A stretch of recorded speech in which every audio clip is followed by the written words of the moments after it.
বন্ধুরা, কেমন আছো?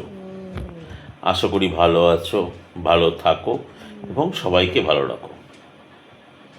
একটা কথা বলতে এলাম। মা, এই এক অক্ষরের শব্দটা ভগবানের আগেও কিন্তু নাম করা যায়, ঈশ্বরের আগেও নাম করা যায়। মা, যদি কোনো কষ্ট হয় তো মাই কিন্তু সন্তানকে বেড়া পার করে।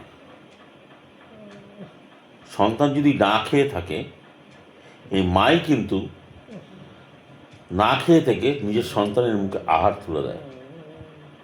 মা, এই যে এক করে শব্দটা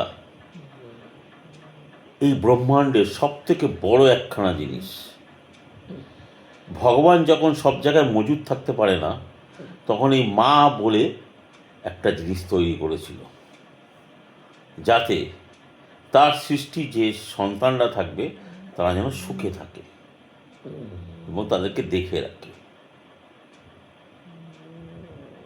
হয়তো ভাবছি এই কথাটা কেন বলছি, আর এই ঘুমন্ত ছেলেটা কে? এটা হলো গণেশ। তারও একটা মা আছে, কিন্তু আমি যা বললাম তার ঠিক বিপরীত তার মা।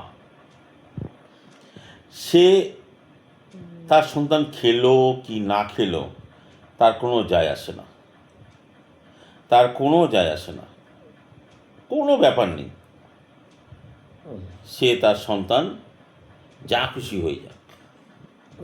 সে কি বলে জানো, এই সন্তান থাকার থেকে না থাকা অনেক ভালো।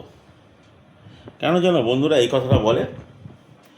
বলার মুহূর্ত হলো, আমার সন্তানটা সুস্থ না, অসুস্থ, ওই কারণের জন্য সে বলে। তাহলে সে খুব ভালো কথা বলে। তাহলে মা কত সুন্দর।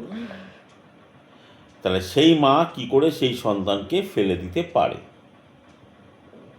কিন্তু ফেলে দিয়েছে। মা, এক অক্ষরের কথাটা খুব সুন্দর। সবাই কিন্তু মার গর্ভ থেকেই জন্ম নিয়েছে, গণেশও জন্ম নিয়েছে, কিন্তু সে কি পেল? তুমি কোথাও গিয়ে ছেড়ে দিয়ে এসো, কেননা ওরকম সন্তানকে রাখার থেকে না রাখা অনেক ভালো। এই হচ্ছে মা। খেলো কি না খেলো কোনো দরকার নেই। মা, মা।